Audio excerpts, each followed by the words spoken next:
Ok, on est de retour pour après cette courte pause. Donc la prochaine présentation, elle va être menée par Alexandre Larouche. C'est une présentation, un tutoriel pour l'utilisation de Calcul Canada, qui est un serveur de calcul vraiment important quand on est un étudiant au Canada et au Québec. Donc Alexandre, est-ce que tu nous entends? Oui, Ok, super. Donc Alexandre, c'est un étudiant qui a la maîtrise, si je ne me trompe pas, qui est supervisé par Audrey Durand et Richard Coury et qui se concentre plus sur les problématiques d'apprentissage par renforcement. Puis, au cours de ton curriculum, tu as eu l'opportunité de faire un stage mi-tax à Calcul Canada, à Calcul Québec, pardon. Puis, tu as passé pas mal de temps ensuite en tant que travailleur à temps partiel. Donc, ben, on est très heureux que tu puisses partager avec nous ton expertise parce que c'est vraiment quelque chose de très important quand on fait des expériences, d'avoir les ressources suffisantes. Donc, ben, tu peux commencer quand tu veux. merci pour le bel accueil. Fait que ouais, dans le fond, aujourd'hui, je vais faire un petit tutoriel sur l'utilisation de Calcul Canada. Maintenant, c'est rendu change de diapositive. Change de deuxième fois. Alright, cool. OK. Ouais, fait que dans le fond, on va présenter aujourd'hui Calcul Canada. Maintenant, c'est rendu l'Alliance parce qu'on voulait des LARPers de World of Warcraft, ça a l'air. Euh, le but, c'est aussi de comprendre son utilité, de comprendre c'est quoi, pourquoi ça vous est utile pour vous en tant que chercheur. Comprendre son fonctionnement, en général, de quoi ça a l'air un cluster de calcul de performance. Puis évidemment, de devenir fonctionnel sur une grappe de CHP. Puis ça, ben, ça va se faire. J'ai fait les slides en fonction de. Un peu comme une cheat sheet aussi pour vous après. Puis je vais faire une démo sur un cluster dans le cloud que j'ai monté à l'aide de Magic Castle, un autre projet de Calcul Canada. Comme préface, je retiens rien de tout ça par cœur. En fait, à chaque fois que je starte un nouveau projet sur Calcul Canada, je me garoche sur le wiki, je sors les lignes que j'ai besoin, puis je refais ça à chaque fois. Je suis pas un génie, là. Il y a une grosse documentation relativement extensive. Fait que si vous avez des questions, vous pouvez toujours vous référer. Si les slides que je vous donne aujourd'hui, c'est pas suffisant. Euh, Fait un petit who am I. Moi, je suis étudiant en maîtrise, comme Maxime l'a dit, avec Audrey. Je fais du ARL, je l'applique à la découverte de polypharmacie inappropriée. Donc, c'est en santé, évidemment. J'ai un bac en informatique à la base aussi. Puis, j'ai été stagiaire, puis assistant de recherche chez Calcul Québec pendant comme un an. Puis Calcul Québec, c'est un membre de Calcul Canada. Fait que c'est pour ça que c'est pertinent. Donc, Calcul Canada / Alliance, c'est quoi? En passant, là, juste, c'est vraiment récent l'acquisition. Ben, pas l'acquisition, mais plutôt le renommage de Calcul Canada en Alliance. Fait que je vais utiliser CC puis Calcul Canada à tout moment, mais théoriquement, aujourd'hui, c'est rendu l'Alliance de recherche numérique du Canada. En fin de compte, CC, c'est quoi? C'est une organisation à but non lucratif qui offre des services de calcul de performance pour la recherche pan-canadienne. Donc, c'est tout le monde à la grandeur du Canada qui a accès. Les chercheurs académiques, c'est gratuit. Les entreprises, ça ne l'est pas. Donc, ça veut dire que vous y avez tous accès si votre chercheur, si votre PI, votre professeur, votre directeur fait la demande. C'est composé de plein d'organisations provinciales et régionales. Là, au Québec, on a Calcul Québec, en Ontario, on a Compute Ontario, il y a Westgrid, il y a Sharknet, il y en a plein, à la grandeur du Canada. Puis pour vous, ça veut dire quoi en tant que chercheur? Ben, c'est des grappes de calcul à haute performance. Donc, c'est aussi une pile logicielle qui est plutôt uniforme à travers ces grappes-là. Je dis plutôt parce que des fois, vous allez avoir des petits problèmes dépendant du GPU, parce que le matériel, lui, il n'est pas uniforme. Les grappes sont bâties à des moments différents. Fait que des fois, il y a des petits problèmes qui ne sont pas présents sur une grappe alors qu'ils sont présents sur l'autre. Puis évidemment, un support technique en cas de problème. Ça ne veut pas dire que si, genre, ils vont vous aider à débugger comme votre script Python qui fait du machine learning. Ils ne sont peut-être pas nécessairement experts là-dedans, mais si vous avez des problèmes avec les grappes, ben, c'est eux qui vont vous déprendre. Puis, ça veut aussi dire que vous pouvez faire la recherche plus rapidement. Vous avez du matériel dédié. Puis ça, en retour, ça veut dire que tu économises ton belle électricité. Puis ta petite 1060 qui est bien vieille puis qui a vraiment le goût de mourir, elle peut comme slacker un tour puis peut-être genre se reposer 30 secondes le temps que tu fasses ta recherche ailleurs. Fait que c'est ça. Juste un petit exemple de ressources disponibles. Ça, c'est une grappe Beluga. Puis malheureusement pour moi, j'ai pris Beluga, mais parce qu'il y a eu comme eu des problèmes récemment. Ça ne veut pas dire qu'il y a hop, mais il y en a plein, des grappes. Puis ça veut dire qu'en fin de compte, on a environ 40 000 cœurs, puis 200 000 gigs de RAM avec 700 GPU, là, juste sur Beluga. Ça, c'est un cluster. C'est un des plus récents. C'est l'avant-dernier plus récent, après Narval. Donc, c'est ça. Si ça vous encourage peut-être à voir qu'il y a des gens qui ont beaucoup plus de compute que vous, ben, que ça pourrait vous intéresser pour accélérer votre recherche, ben, c'est le motivateur clé. Ils ont des ressources. OK. Fait que là, on va faire un léger dive dans la théorie. Là. Fait un cluster chez CC, là, ça ressemble à quoi? Bon, ben, ça, là, je vais sortir le pointeur. Ça, c'est vous. Puis, vous, là, vous voyez juste un gros serveur comme qui n'existe pas réellement, là, mais en réalité, c'est tout hosté à l'ETS ou dans des universités. Puis, vous avez accès à une autre connexion, qui est comme, c'est une login node sur laquelle vous allez SSH.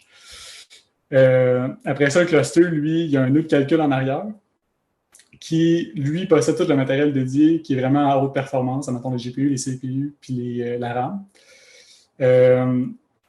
Il y a un ordonnanceur aussi, c'est lui qui va comme céduler l'accès aux ressources pour les jobs que vous leur envoyez. Puis il y a un système de fichiers qui est partagé à travers, qui est dans le cluster en soi. OK? On va aller un peu plus en détail sur c'est quoi chacun de ces composantes-là. Là.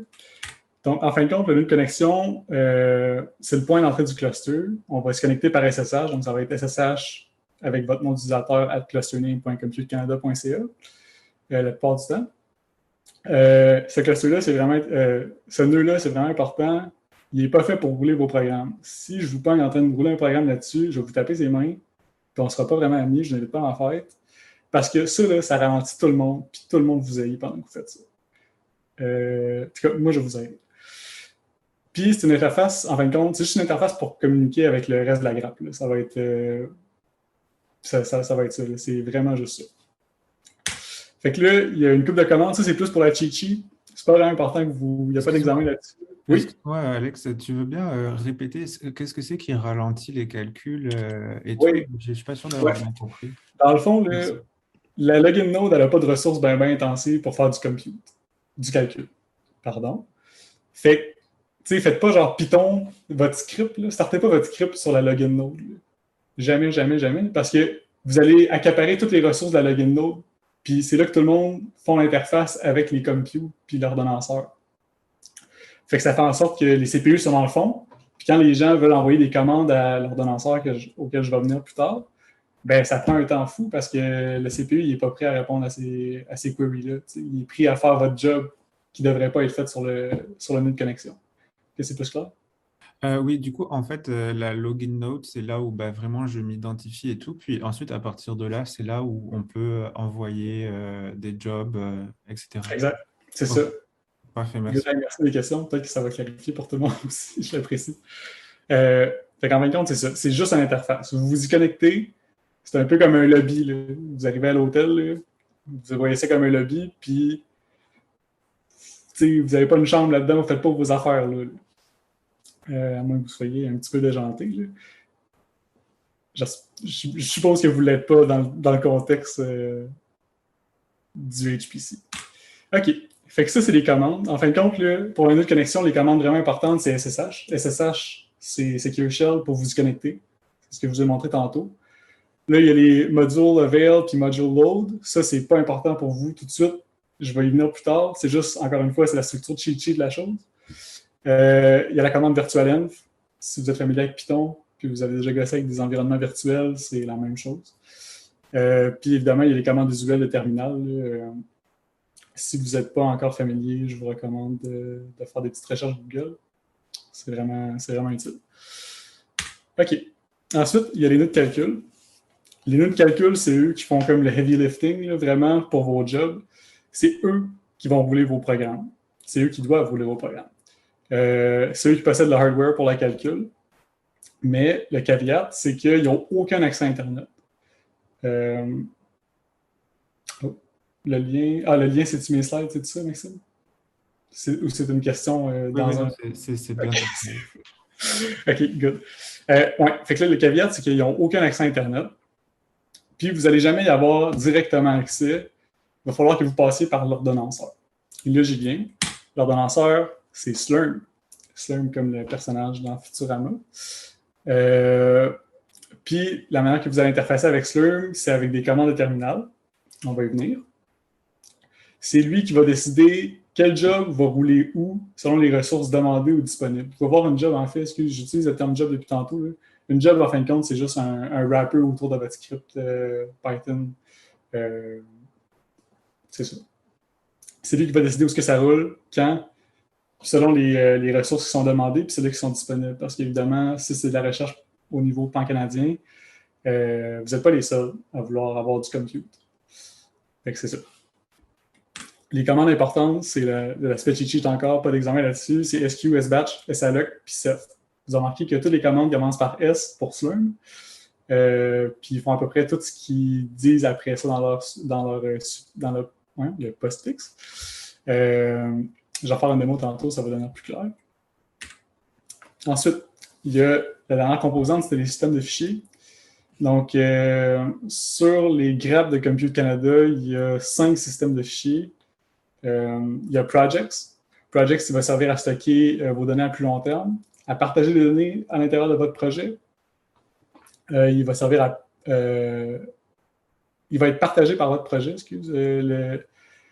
le directory Projects, parce qu'il va être attribué à votre professeur en général.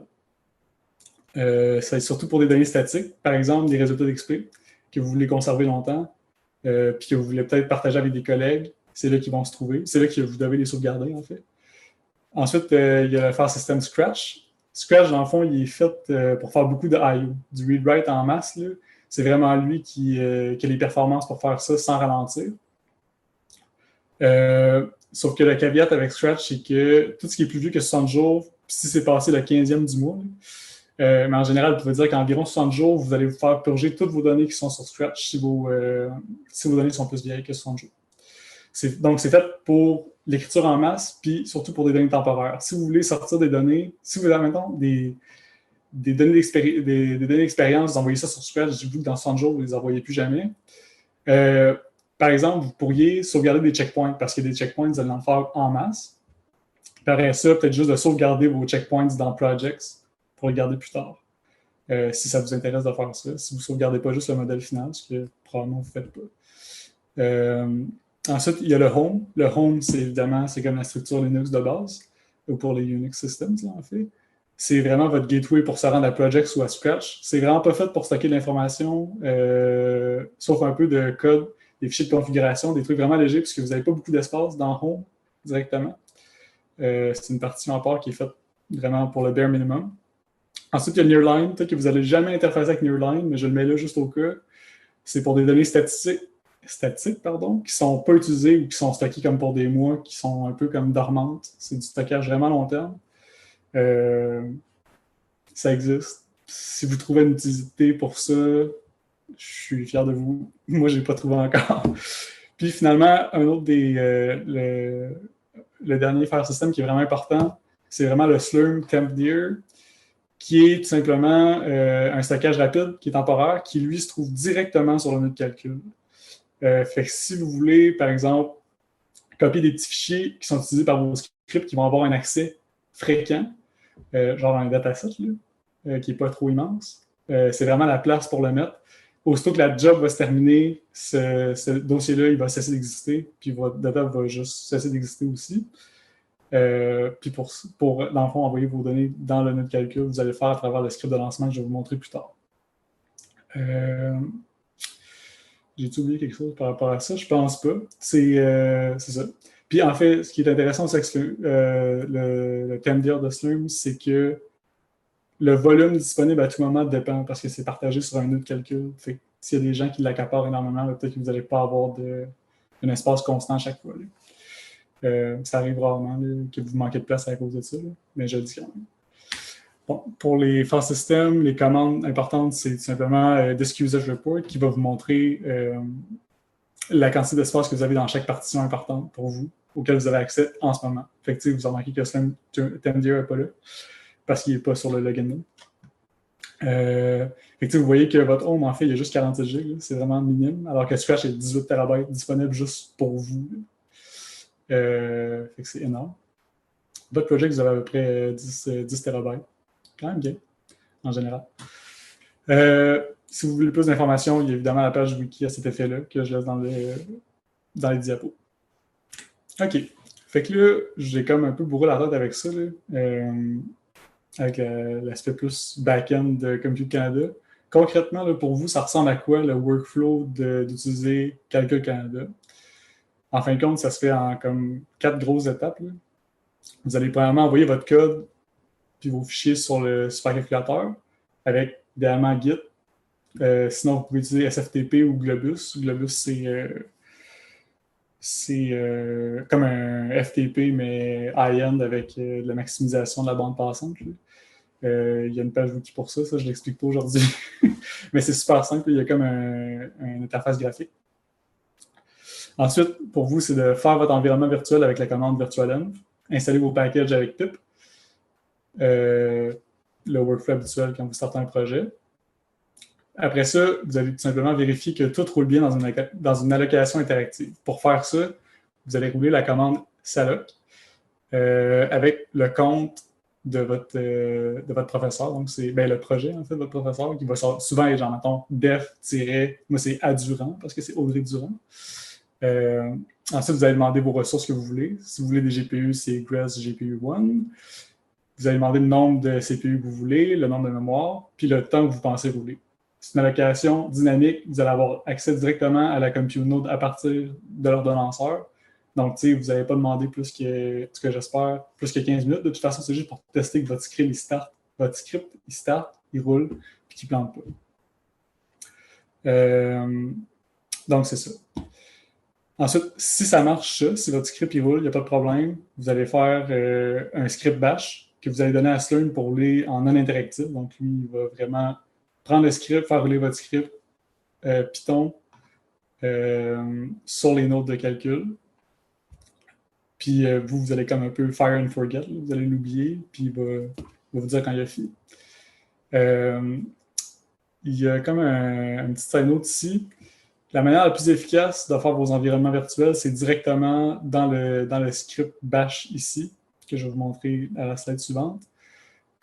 Pourquoi? Parce que, en fin de compte, vous allez avoir votre environnement directement sur la grappe de calcul. Fait que votre délai d'attente pour le système de fichiers sera pratiquement non existant. Vous allez directement sur le nœud de calcul au lieu d'interagir avec le project qui est monté par réseau, entre autres.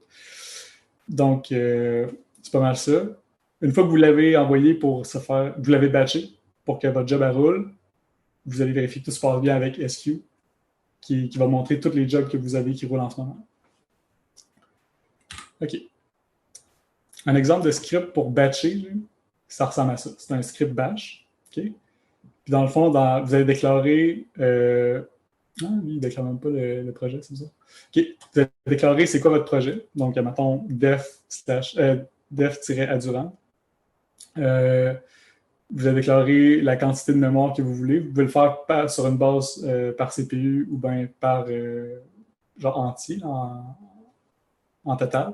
Donc, soit vous y allez par CPU ici, 1.5 GB par CPU ou 32 000 MB pour tout votre job. Vous pouvez demander le nombre de CPU aussi, donc CPU per task. On suppose que vous avez une task parce que c'est juste un script que vous roulez. Et finalement, vous demandez la quantité de temps. Il y a différents clusters ont différentes restrictions sur le temps. Donc, disons, Beluga, je pense qu'il ne peut pas avoir moins qu'une heure de job. Sinon, il vous cancelle automatiquement. J'ai une question pour toi, Alexandre.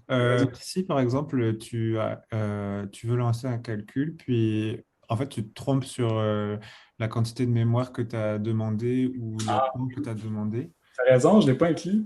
Merci. La commande, c'est scancel. Ok, Je donc vais l'ajouter au t'es quand même obligé d'éteindre, enfin, t'es quand même obligé d'annuler ce que tu as. ouais. Ok. Ben, en fait, tu peux soit prier que tu n'as pas assez de mémoire, puis là, il va planter, parce qu'il y a comme un out of memory. S'il y en a trop, ben, tu peux, tu sais, habituellement, la mémoire, si tu en as trop, c'est pas comme un énorme problème. Habituellement, les nodes, ils en ont assez. Si tu trouves que tu en as trop, puis tu sais que tu n'en prends pas beaucoup, mettons, tu as demandé genre un facteur 10 trop, puis tu te trouves comme un peu, tu te sens un peu guilty, tu peux escancel avec le numéro de la job. Je vais l'ajouter dans les sites par la suite, puis en fait, je peux vous faire une démo après. Euh, donc, c'est tout simplement ça. Soit qu'elle plante, soit que vous la cancellez, ou soit qu'elle termine normalement. C'est les Ok. 3 outcomes pour une job. Merci de la question. J'ai quand même zappé ce bout-là. OK, cool. En passant, ouais, les autres, si vous avez des questions, n'hésitez pas à m'interrompre. Je ne suis pas vraiment strict là-dessus. OK. Donc, c'est ça. Vous êtes rendu à demander votre temps. Une fois que vous avez comme ça, c'est toutes les commandes que vous envoyez à Slurm directement.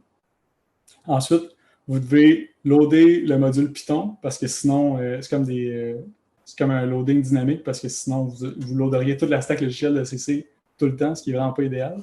Ça serait vraiment lourd. Donc, vous allez loader le Python avec la version que vous voulez. Vous pouvez loader avec CUDA et QDNN aussi. Ça se fait toujours. Vous allez créer votre environnement virtuel. Ici, là, j'ai montré 2 exemples. Là. À gauche, il crée l'environnement virtuel avant de faire rouler la job, puis il source l'environnement dans le script. Alors que vous devriez probablement plus créer l'environnement virtuel dans la job. Comme ça va se faire sur le nœud de calcul, puis ça va être beaucoup plus rapide. Vous allez gagner en temps. Et ensuite, vous allez rouler votre script. Ici, l'exemple plus à gauche, ce qu'il fait aussi, c'est qu'il copie son dataset. Il y a un exemple de copie de dataset dans le nœud de calcul. Donc, ça pourrait être intéressant pour ceux qui font de la classification ou des trucs plus supervisés, là, ce que moi, je ne fais pas. Mais ça reste quand même un bon exemple à garder en tête. Là. Donc, vous pouvez carrément juste copier sur le slum, temdir, puis y faire référence dans votre script Python, évidemment. Donc, c'est pas mal ça. Ça ressemble à ça un script pour lancer vos affaires. Puis après ça, vous faites tout simplement sbatch mltest.sh, puis votre job va se lancer. Ça ressemble à ça. Cool. Là, pour les bonnes pratiques, je sais que vous avez déjà eu une présentation là-dessus aujourd'hui. Pour ce qui est de Calcul Canada, ça ne change pas vraiment. En général, vous voulez garder un fichier requirements.txt à jour pour Python, pour garder vos versions puis vos librairies que vous utilisez, toujours les mêmes. Vous voulez héberger votre code sur une plateforme disant Git pour le versioning, évidemment. Puis après ça, vous pouvez juste cloner vos affaires. C'est super facile. Si vous avez des données à bouger en grand volume, utilisez Globus parce que ça maximise la bande passante. Si vous n'en avez pas beaucoup, vous pouvez tout simplement SFTP vos affaires. Hardcodez pas vos emplacements de fichiers parce que ça va changer. Si vous testez sur votre machine à la maison, puis là, vous envoyez ça avec votre arborescence de fichiers à la maison, puis vous envoyez ça directement sur les clusters, ben, vous allez planter automatiquement. Puis finalement, pas finalement encore, mais utilisez un système pour gérer vos configurations. Donc, David vous en a parlé tantôt. L'important, c'est qu'il vous rende heureux et qu'il ne vous fasse pas suivre. Puis après ça, quand vous installez des packages pip, installez avec pip install le nom du package noindex. Parce que le noindex, dans le fond, ce qu'il va faire, c'est qu'il va prendre les wheels précompilés. Les wheels, c'est des binaires de package Python, en fin de compte. Mais comme Calcul Canada font leurs propres wheels qui sont optimisés pour leur hardware. Donc, vous pouvez gagner en temps ici encore. Ils sont optimisés pour les clusters, donc c'est super. Je vous recommande de le faire. Puis en fait, aussi, non, en fait, je vais venir plus tard. Ça, c'est cool. Cool. OK. Fait que là, une fois que les expérimentations sont faites, les expériences sont faites, vous utilisez Globus ou SFTP alternativement. Fait que là, dans le fond, Globus, ce qu'il vous demande de faire, c'est de télécharger un petit exécutable. Il va comme faire un endpoint sur votre machine. Puis il peut transférer des fichiers des deux côtés, du cluster vers votre maison, ou votre computer à vous, ou de votre ordinateur à vous vers le cluster. Il n'y a pas de restriction là-dessus. Mais lui, dans le fond, il est vraiment fait pour maximiser le throughput, la bande passante. Ça ne fait pas laguer la login node non plus. SFTP va avoir tendance à faire laguer la login node si vous le faites, puis c'est des méga fichiers parce que ça prend du compute time. Fait que c'est préférable de passer par Globus. Puis c'est vraiment facile d'utiliser. Là, c'est une interface web. Il y a la page wiki pour vous setup avec Globus. C'est super simple. Ça ne vaut pas la peine que j'aille dans le détail ici avec ça. Si vous êtes une personne qui ne veut vraiment pas utiliser Globus, il y a toujours SFTP et SCP. C'est juste que ça va moins vite, puis ça peut faire laguer la login node. C'est tout. OK.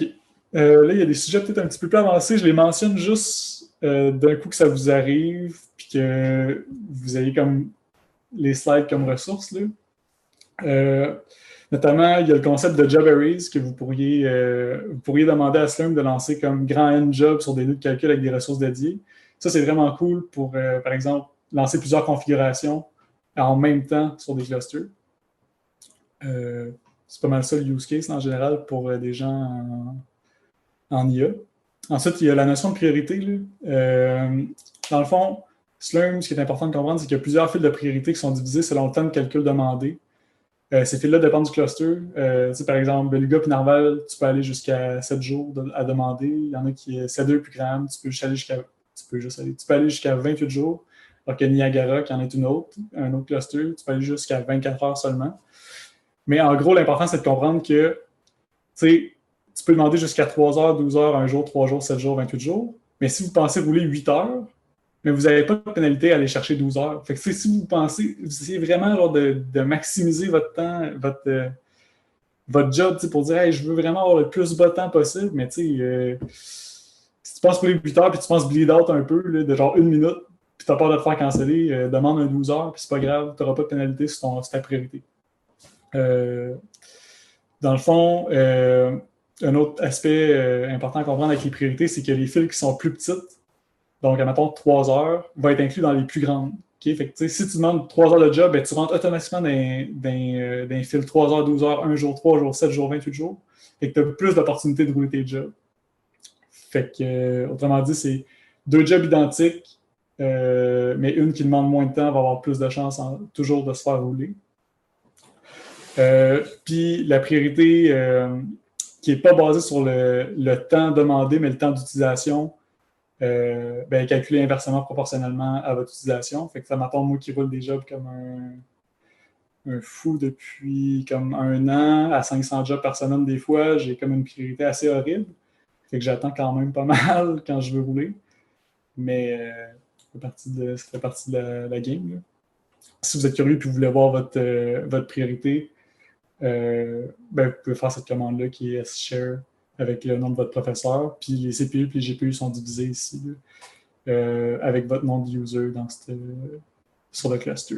Puis vous allez voir c'est quoi votre priorité. Moi, est comme à genre 0. Quelques.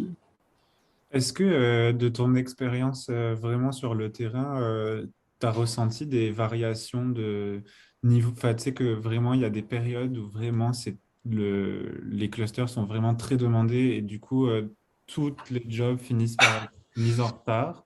Et genre, c'est quand que ça arrive, tu vois? Le deadline en URIPS, pas mal. Je l'ai remarqué il n'y a pas longtemps, mettons que je roulais nulle part. Puis c'est aussi que, disons, mettons, un lab comme le MILA, souvent, ils ont leur propre cluster à eux, mais souvent, ils ont des allocations qui sont comme réservées à eux autres. Puis ça, c'est comme un concours annuel. Fait que des gros labs de même, souvent, tu t'en soucies pas, mais des labs comme nous, qu'on n'a pas une... on ne participe pas au concours d'allocation ou qu'on ne le gagne pas, on finit comme par se battre par l'Université de Waterloo, l'Université de... comme toutes les autres universités qui n'ont pas leurs propres ressources. Là. Mais c'est quoi ce concours? C'est un concours comment est-ce qu'on le remporte, etc. Quand je fais, on dirait comme un deathmatch, comme un Thunderdome pour avoir des ressources, mais en fin de compte, c'est comme tu fais une proposition. T'envoies ça à quelqu'un d'autre, tu demandes, j'aimerais ça avoir des ressources réservées, garanties, genre tant de nœuds heures par mois, tant de temps par mois, c'est ça le bon mot. Garantie. Là, ce que tu fais, c'est que tu fais comme basically comme une proposition de recherche, t'envoies ça à quelqu'un au Canada, puis eux, comme une fois par année, ils se rencontrent, puis ils ont comme 15 secondes pour décider si ton projet il a gagné ou pas. C'est peut-être pas 15 secondes, mais ils ont vraiment pas beaucoup de temps. Fait que c'est pas. Genre, sentez-vous pas mal si vous gagnez pas le concours. Là, des fois, c'est le même. Euh, Est-ce que ça répond à ta question? Oui, oui, merci beaucoup, Alexandre. Ah oui. All right. Après ça, il y a des. Moi, ça m'est arrivé. Là, si vous avez des packages qui sont peut-être un peu plus obscurs, qui sont dans PyPy, mais qui ne sont pas précompilés par Compute Canada parce qu'ils sont tout simplement pas assez connus ou pas assez utilisés. Ben là, il faut comme que vous fassiez un workaround, là, que vous cloniez le repo localement dans votre project, ça m'attend, ou dans Scratch. Puis là, vous allez faire un pip install directement d'un egg du package dans les local files que vous avez, dans les file systems, au lieu de passer par pip install no index. Je vous le dis juste si ça vous arrive, parce que moi, ça m'est arrivé puis j'ai cherché longtemps. Mais bref, c'est ça.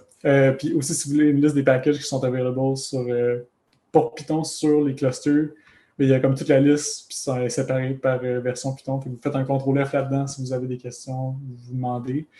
Les gros packages sont toujours supportés. Là, Torch, aussitôt qu'il y a une nouvelle version de Python qui est supportée, c'est clusters. Je peux vous dire que Torch va être là. Mais il y en a des plus petits qui ne sont pas là. All right. Cool. Fait que là, c'est le temps de la démo. Puis là, c'est le temps que j'ai pris. Désolée, Alex. J'ai une petite question que je traînais depuis là. Genre, à un certain niveau, tu disais que si on fait la demande d'allocation directement à partir du batch, ça prend pratiquement pas de temps, c'est ça? La tâche, elle est lancée tout de suite, c'est ça?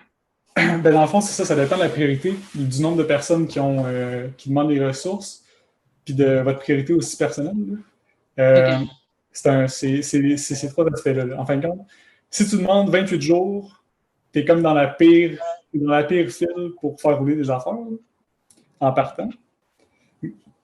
Okay. Après ça, si tu as utilisé beaucoup de ressources dans le passé, tu sais, mettons, tu as utilisé, je sais pas, là, moi j'avais des scripts de 7 heures, puis j'en voulais 500 par semaine. Ben, je tombe avec une priorité vraiment mauvaise. C'est comme la guérite Fairtree. Mais en fin de compte, c'est ça. Tu tombes au bas de la file à cause de ton utilisation précédente du cluster. Pour laisser la chance aux autres là, aussi. Donc, c'est ça qui détermine ta priorité puis la rapidité à laquelle tu vas avoir accès aux ressources. Ça répond à ta question? Oui, ça répond. Merci, okay. Alex. Cool, pas de problème. Ouais, je pense que c'est ça. Cool. OK. Fait que, ouais, c'est ça. Je vais faire une démo en live là, pour comme vous montrer de quoi ça a l'air puis vous convaincre à quel point c'est facile. Là, je vais arrêter de share mon écran. Je vais share un terminal. Ça ne sera pas long. Si je share... OK. Tiens, ça. OK, mon terminal ne show pas. Ça va pas bien. Et là. OK.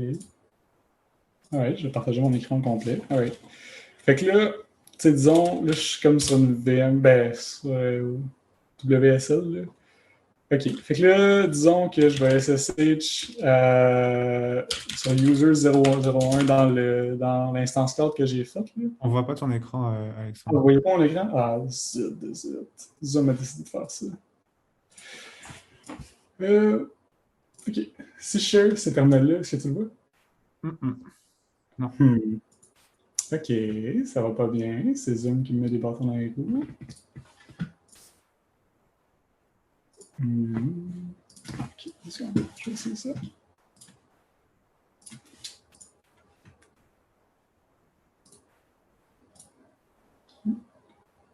Non? Non, toujours pas. OK. C'est quoi en fait le problème technique? C'est Zoom qui veut pas share l'écran, on dirait. Là. Est-ce que tu as toutes les autorisations? Oui. Oui. Est-ce que tu es sur une machine virtuelle? Est-ce que tu veux partager ton écran depuis une machine virtuelle? Non, je suis dans un terminal. C'est des applications Windows à la limite. Là. Est-ce que Roselyne, tu vois son écran? Non, je la vois pas. Ok. Bon, là, j'avoue que... Est-ce que je... Mais peut-être que tu pourrais comme quitter le Zoom et puis te reconnecter. Ouais. Alright, fait que je reviens. C'est un moment awkward quand. Je reviens.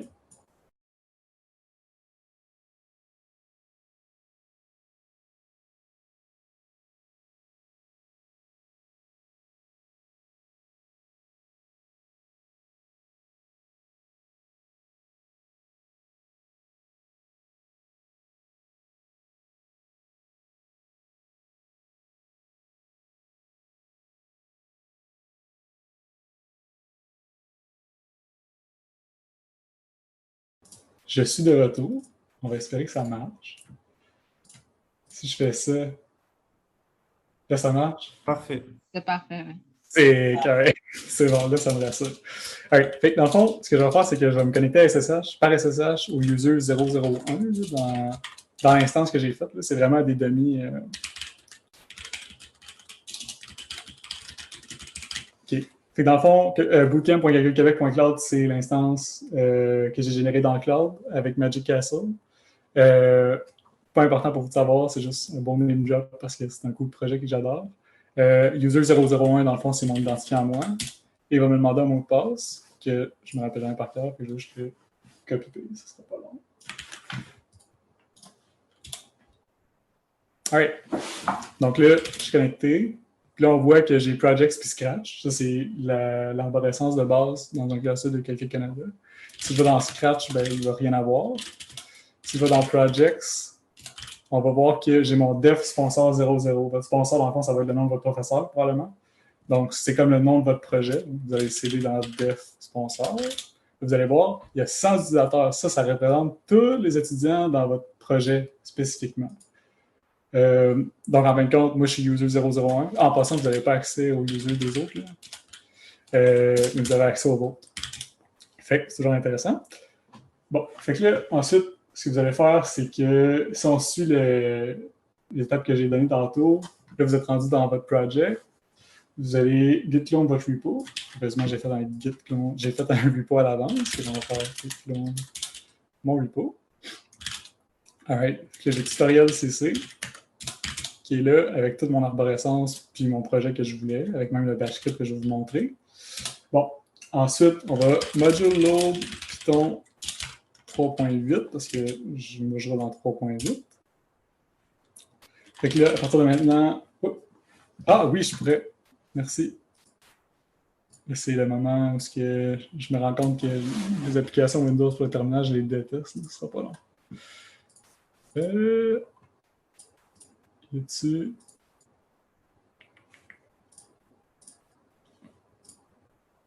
Ah, mais attends, je peux-tu juste faire ça? Ah, mais oui, ok, cool. Est-ce que c'est plus clair?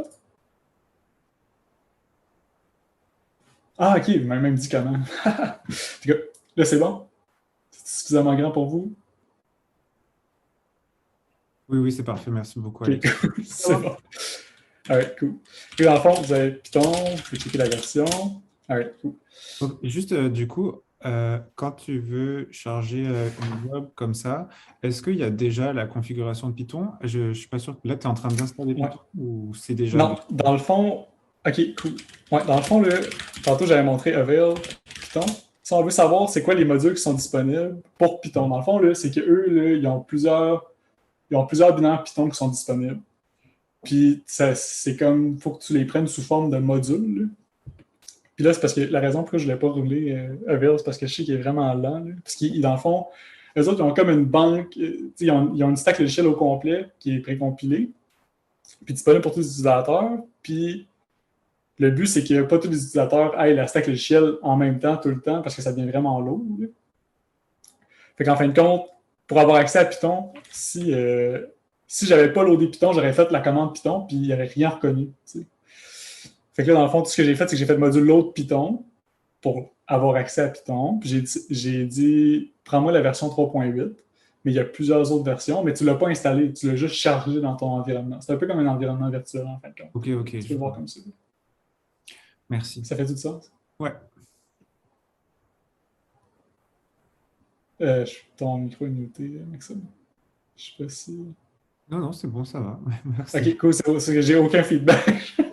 All right. Je t'ai dit, oui, merci, c'est parfait.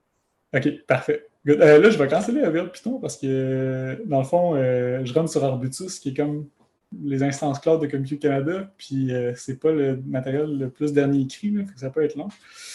Mais en fin de compte, ce que vous auriez vu, c'est, OK, pour Python, j'ai, mettons, 2.7 qui est désuet, 3.2, 3.4, 3.6, 3.8. Puis là, vous aurez pu choisir quelle version vous loadez avec le slash pour 3.8. En général, moi, je m'en sors en loadant juste Python. Peut-être que vos use cases vont différer. Il y a une page wiki il y a une page wiki sur le wiki de Compute Canada pour mettre des jobs spécifiquement AML. Le script que je vous ai montré tantôt, en fait, vient de là. Eux autres, ils loadaient CUDA. Fait que peut-être que ça va vous être utile. Peut-être pas. Fait que, OK. Là, on a loadé Python. On a accès à Python. Fait qu'on va créer notre environnement virtuel.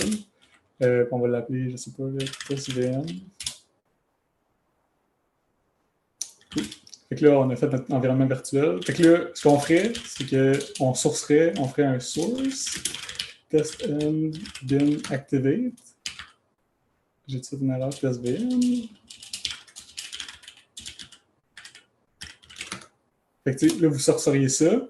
Puis là, vous installeriez vos packages avec pip install numpy noindex. Je ne le ferai pas parce que c'est long. Parce que je vais installer Torch, surtout. Fait que j'ai déjà fait un environnement préfet qui s'appelle vmcc. Fait qu'on va tout simplement faire ça, c'est vmcc bin activate. Puis là, on va être dans le tutoriel CC. En fait, ce que vous pourriez faire là, directement, c'est pip install r requirements, que j'ai déjà fait dans mon dossier tutoriel CC. Là, je vais espérer qu'il me dise que j'ai déjà installé, parce que sinon, je vais avoir l'air un peu stupide. Cool, c'est beau. Fait que là, tu sais, il a déjà installé Python. Puis, dans mon requirement, j'ai tout simplement... il a déjà installé Torch, pardon. Dans mon requirement, j'ai tout simplement Torch puis NumPy avec les versions que j'ai décidé d'avoir. Donc, c'est pas mal ça. Cool. Ouais, je vais vous montrer c'est quoi le... Disons que je veux faire rouler un script, là, spécifiquement, c'est... mon script s'appelle script.py parce que je suis original. Le script, tout simplement, c'est il importe Torch, il crée un modèle que j'ai hard-codé, qui n'est pas une bonne pratique, mais c'est un exemple, fait que j'ai le droit. Il print les layers, il fait juste faire un forward pass dans le modèle, puis ben, il sauve le modèle dans un PTH, dans models test model. Fait que c'est pas mal ça qu'il fait. Puis vous allez voir que j'ai déjà la hiérarchie models de fait. Puis j'ai aussi la hiérarchie log de fait. Les logs, c'est pour avoir l'output de votre job. OK. T'as une question de Sacha qui te dit... Ah oui, merci. Est-ce que c'est toujours la même arborescence pour activer un environnement virtuel? Oui, c'est... Activate. Oui, c'est tout le temps ça. En tout cas, en mon expérience, peut-être que il y a des cas ésotériques que j'ai pas vus, mais c'est toujours un virtualenv. En fait, pour virtualenv puis vm, qui est comme dans la standard library de Python, c'est toujours ça. Je sais qu'il y a d'autres librairies qui font des environnements virtuels. Peut-être qu'eux, ils n'ont pas cette arborescence-là, mais quelqu'un Canada vous recommande d'utiliser virtualenv. Puis habituellement, c'est un des meilleurs là, pour faire ça. Fait que, si vous faites ça, ça va toujours être cette arborescence-là. OK, cool. Fait que là, j'ai monté le script. OK.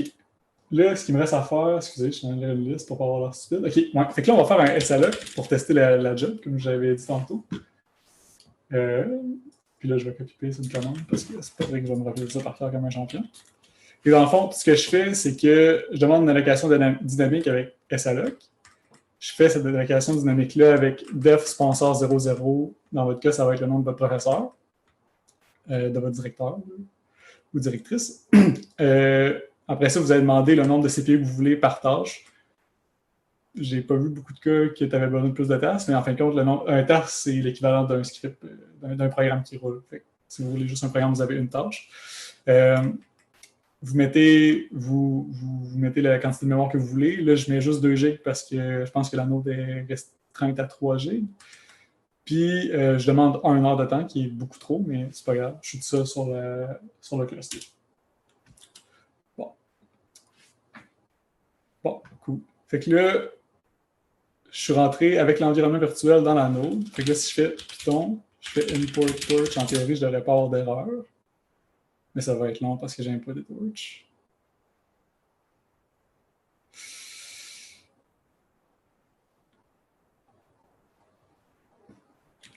Puis si j'import NumPy, peut-être être moins long. Cool. OK. Fait que NumPy import tout de suite. C'est bon. Fait qu'on sait au moins qu'on a loadé on a déjà notre environnement virtuel de loader.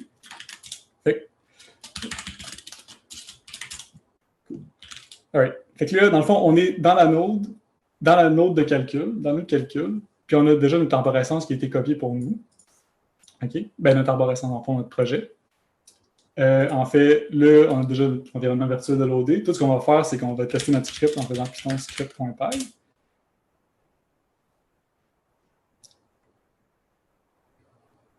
Ça va fonctionner.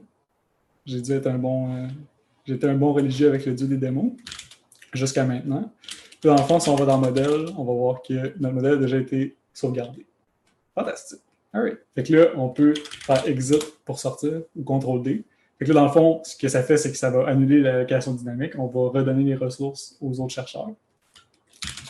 OK, cool. Fait que là, on a testé notre script. Disons que c'est un script qui dure 10 heures.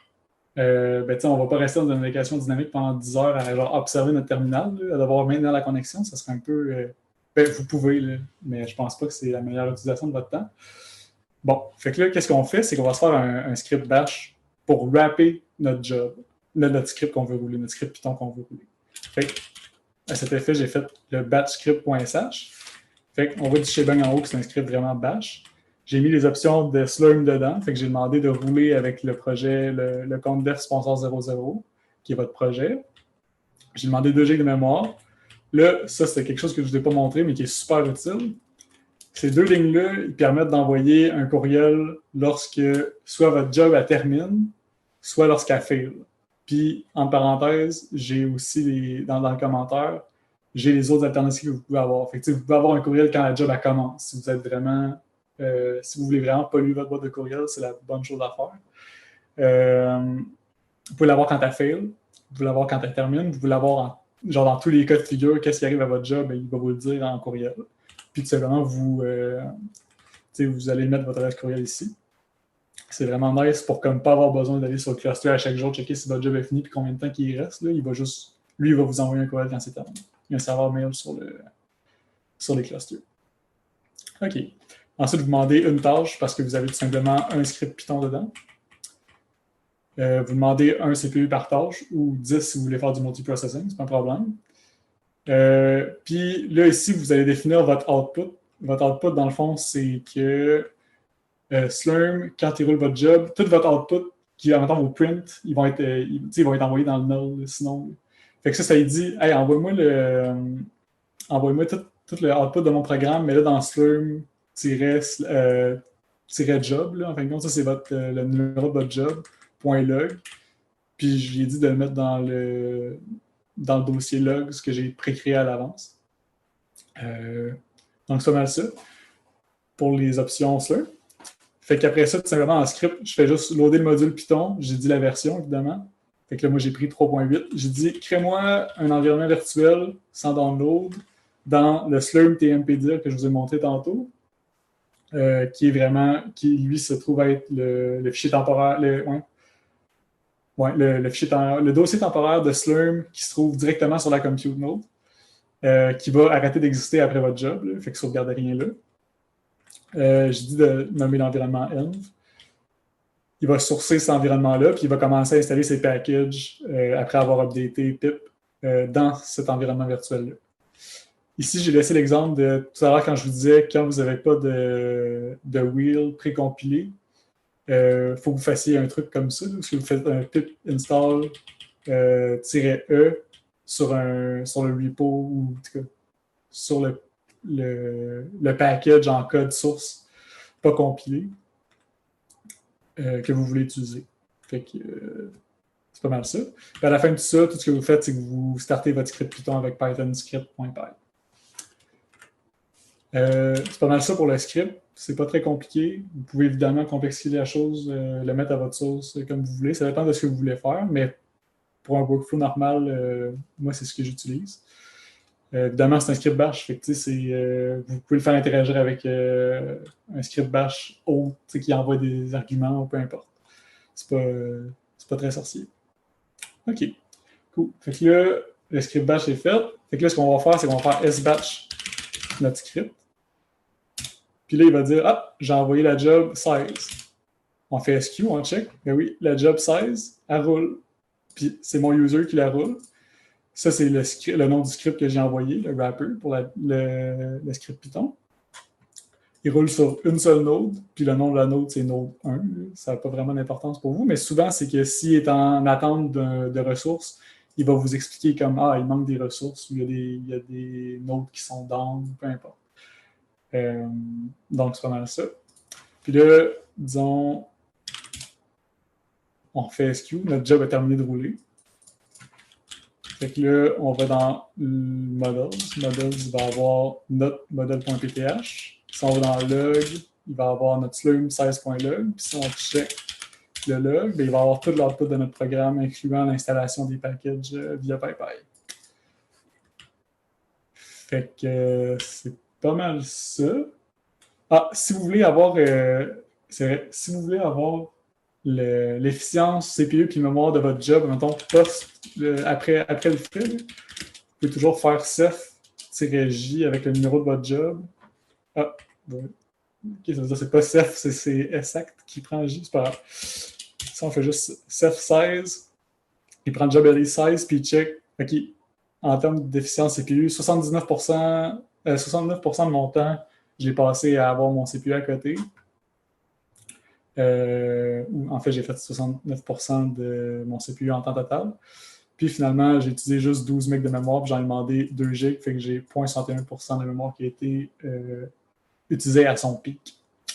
Fait que je pense que c'est pas mal ça pour la démo. Je pense que c'est ça. Cool. Hey, ça s'est bien passé, je suis surpris. Alright.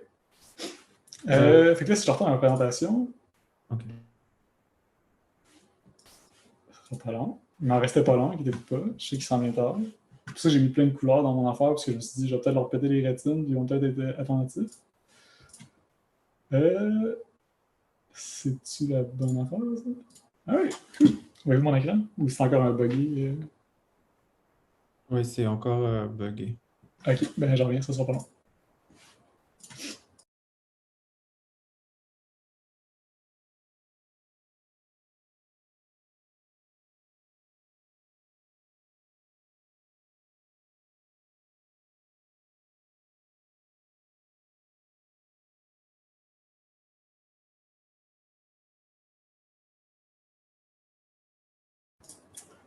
Alright.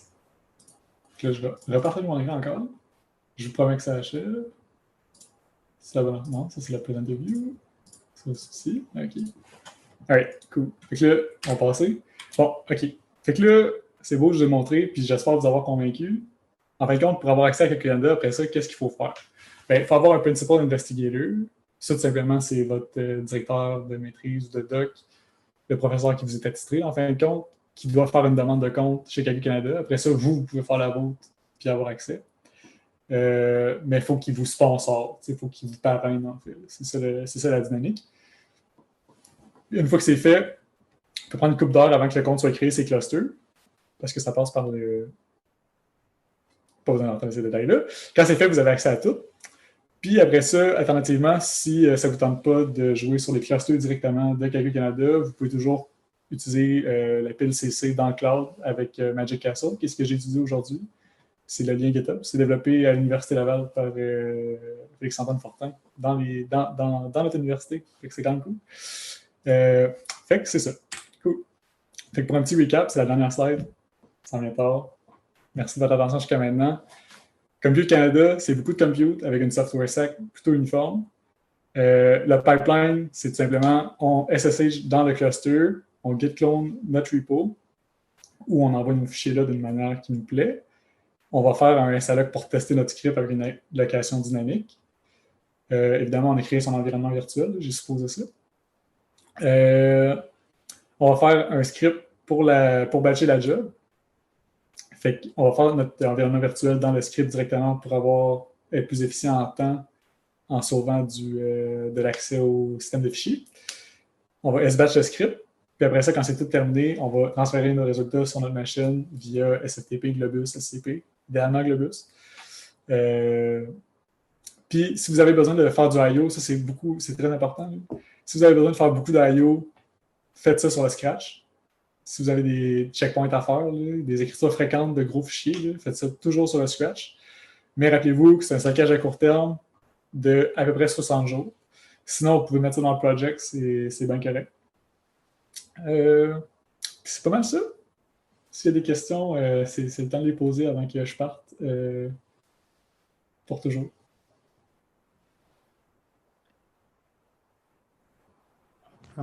Écoute, merci beaucoup Alexandre. Je suis vraiment super content d'avoir reçu cette formation parce que j'ai jamais vraiment eu l'opportunité d'être exposé à comment s'en servir, etc. Puis c'est vrai que ça n'a pas l'air si compliqué. J'avais une question. Est-ce que là, tu nous as présenté l'approche par ligne de commande. Est-ce qu'il y a aussi une approche possible avec vraiment une interface de machine virtuelle, etc. ou pas? Ouais, il travaillait là-dessus quand moi je travaillais là-bas. Je sais pas où ce que ça en est rendu, mais ça marchait avec VNC Viewer. Puis c'est pas toutes les. Parce que dans le fond, le truc, c'est parce qu'il fallait que tu aies accès directement à un nœud de calcul pour avoir c'est comme un serveur Excel dessus, là, qui comme genre ton affichage. Je ne sais pas ce que c'est rendu aujourd'hui. Je sais que c'est pas la majorité des nodes qui l'avaient à l'époque, puis ça doit toujours être le cas aujourd'hui. Sur le wiki, si tu checkes, mettons, VNC Viewer, probablement que tu vas avoir de l'information là-dessus. Il y en a, mais je pense que c'est pas la norme pour faire rouler ces scripts. Là. C'est probablement plus, mettons, pour faire du test, mettons, voir c'est quoi, de quoi a l'air vos données. C'est fait plus pour ça. C'est pas fait pour rouler des jobs à long terme nécessairement. C'est fait plus pour faire de l'exploration. Puis j'ai reçu une question de l'audience qui dit je crois que vous avez dit que VEnv est meilleur que Conda. Pourquoi? Oh, j'ai pas dit. Ah, ok. C'est bon, je comprends. J'impliquais pas que VM était meilleur que Conda. En fait, c'est deux choses différentes. Tu sais, votre VM, c'est plus pour faire des trucs plus lightweight qui ont exactement les packages que vous voulez, alors que Conda, c'est comme un méga truck de. C'est une grosse vanne de plein de packages qui vous serviront peut-être jamais. C'est pas une question de meilleur que l'autre, c'est juste deux use cases différents. Puis sur les clusters de Compute Canada, ils n'ont pas accès à Conda. Il me semble qu'ils n'ont pas accès à Conda. Il faut que tu fasses ton environnement virtuel avec les packages que tu as besoin exactement. Il me semble me rappeler que c'était comme vraiment découragé d'utiliser Conda. Ou même impossible.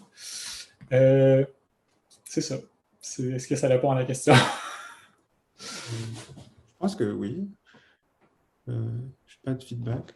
Puis après, j'ai une autre question. Oui, on te dit oui. Puis après, j'ai une nouvelle question. Qu'est-ce que tu penses? C'est quoi ton opinion? Est-ce que tu penses que les meilleurs projets de recherche, c'est forcément quelque chose qui va requérir une grosse compute? Ou est-ce que est-ce que tu es plutôt de cette école ou alors est-ce que tu penses qu'on peut aussi faire de la bonne recherche en apprentissage automatique sans forcément être très gourmand? Je pense que ça dépend vraiment du projet. Dans mon cas de figure... Ah, OK. Je pense que d'être pas très gourmand en ressources, ça peut être une très bonne qualité, mais ça implique aussi que tu n'as peut-être pas fait autant de recherche d'hyperparamètres que tu voulais, par exemple. Dans mon cas de figure à moi, avoir beaucoup de compute, ça signifie avoir une meilleure force statistique aussi. Parce que, tu sais, mettons, si je roule 500 expériences avec 500 sites différents, ben, tu sais, mes intervalles de confiance deviennent vraiment petits. Puis après ça, j'ai une meilleure idée de mon écart type aussi à travers mes résultats. Fait que moi, c'est surtout ça que j'aime, là, d'avoir beaucoup de compute. meilleure force statistique, mais je suis sûr qu'il y a des projets qui n'ont peut-être pas besoin de ça, puis c'est pas la fin du monde. Là. Je pense pas que tu en as besoin pour faire de la bonne recherche. Je pense que c'est juste un outil. Puis si ça t'aide, ben, c'est ça le prix. Puis une autre question aussi, c'est tu disais que parfois il peut y avoir des utilisateurs qui ont des mauvais comportements sur la plateforme dans le sens où ils se servent par exemple de login pour exécuter des scripts, etc., des mauvaises allocations de mémoire, des jobs qui sont demandés alors qu'au final elles demandent beaucoup trop enfin elles sont trop coûteuses. Je voulais savoir genre comment est-ce que c'est géré. Est-ce que c'est des humains derrière qui vont faire sauter les jobs qui sont trop coûteuses, qui sont oubliés, ou alors c'est des routines, ou comment ça se passe la gestion, tu sais, de tout ça? Ouais, ben c'est une bonne question. Aujourd'hui, je ne sais pas trop comment que ça se fait. Moi, je me rappelle que durant mon stage, j'avais travaillé sur un outil pour recouvrir des métriques, mettons justement de performance de job, savoir s'il y a des mauvais comportements de même, puis les flaguer. Hmm.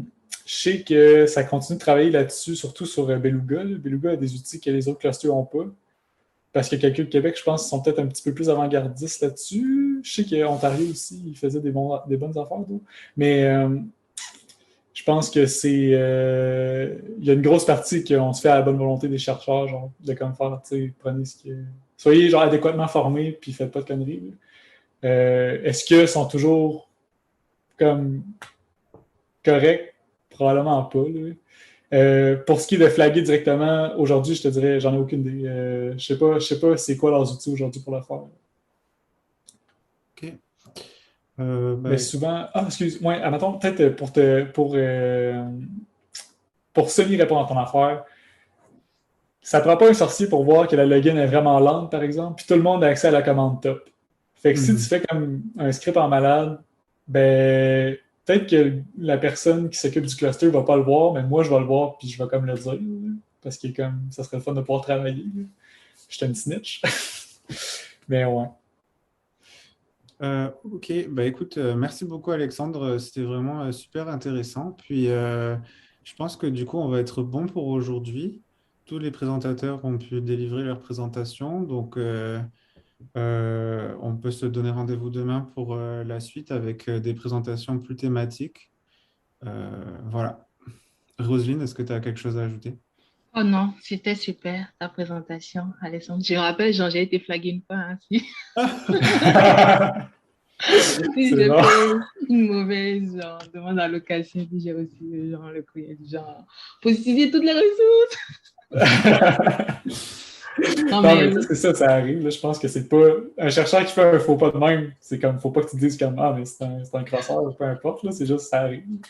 ouais, c'est ça. Mais il y en a qui En tout font pas cas, attention, fait que c'est pas merci. bien. Merci Ben, beaucoup. merci de Ah, m'avoir permis de présenter et d'avoir formé, j'espère, une nouvelle génération de chercheurs là-dessus.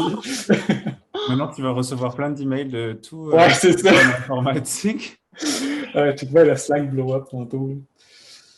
Ok, bon ben ok, parfait. ouais. Au revoir à tous et à demain sur le même lien.